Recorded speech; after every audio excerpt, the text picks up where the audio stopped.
Behind every smile lies a secret. Behind every promise, a trap. Are you ready to uncover the truth? Season 3, Episode 5, The Final Move.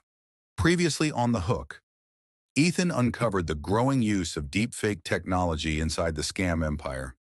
Fabricated voices, AI-generated video calls, and synthetic personas used to emotionally manipulate victims. Emma and Mark traced massive financial activity to high-profile firms laundering money under the guise of legitimate investments. Meanwhile, Amara learned that scammers weren't just targeting victims. They were inventing fake ones, erasing the real survivors' voices and rewriting the narrative entirely. But as the walls close in, Ethan receives a cryptic warning. You're closer than you think, but so are they. And then, a knock at the door. Ethan hesitates, breath held, and opens the door. A man, mid-40s, lean, sharp-eyed, stands calmly with his hands in his pockets. "You don't know me," the man says. "But I know you." Ethan doesn't flinch. "That's supposed to impress me?" The man smirks slightly, then pulls a flash drive from his jacket and holds it out.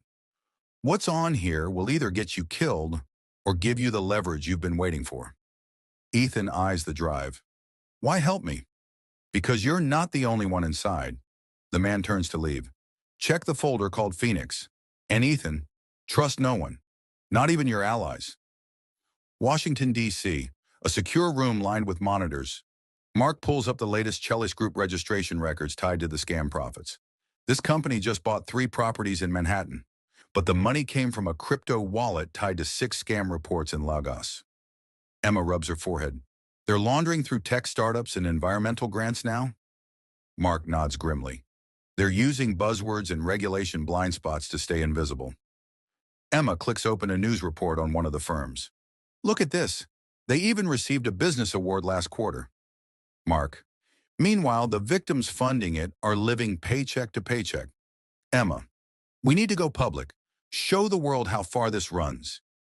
In a media studio, Amara stands in front of a camera, recording a video for her awareness campaign. Amara: "What if I told you the person you fell in love with never existed? What if your story, your pain, was rewritten to make you look like the liar?" She pauses, her voice steady. "That's what scammers are doing. They're not just taking money, they're stealing truth." Behind the scenes, her producer stares at the screen, frowning. "We're getting flagged. Someone's trying to suppress the video before it airs." Amara turns to him. "Then they know we're hitting a nerve." Her phone buzzes. It's a message from Ethan. "I have proof, but we're being watched. They're already shifting operations."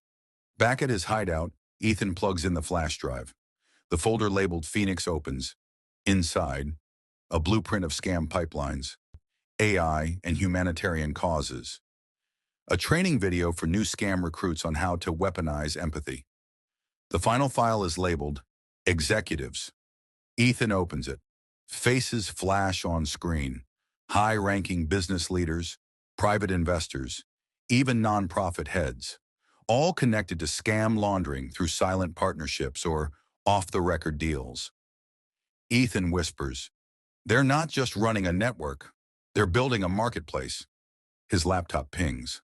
A new message from the same anonymous source. "The next move is yours, but make it count."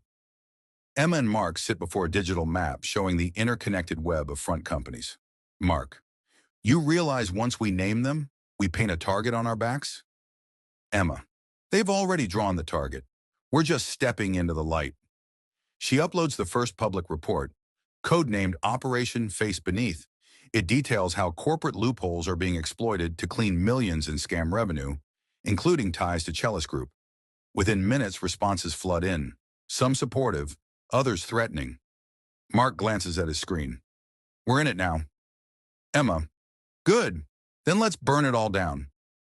Back in Lagos, at the rooftop at nightfall, Ethan stands under a dim light, phone in hand. He texts Amara and Emma, "I've got Phoenix. It's time to shut them down." A shadow moves behind him. "Leaving already," a familiar voice says. Ethan turns to see Cola, calm, smiling. "You've been busy," Cola says, pulling out a phone. But I'm afraid this game ends here. Ethan, maybe, or maybe it just changes levels. Cola chuckles. We'll see. In the next episode, The Last Thread. As the Phoenix Files begin to unravel the network's clean face, Ethan finds himself on the run, with Cola closing in and Emma and Amara risking exposure. With the scam empire scrambling to cover its tracks and allies turning up in unexpected places, the question remains, who's really pulling the strings? And how far are they willing to go to protect the face beneath? Find out in episode 6, The Last Thread.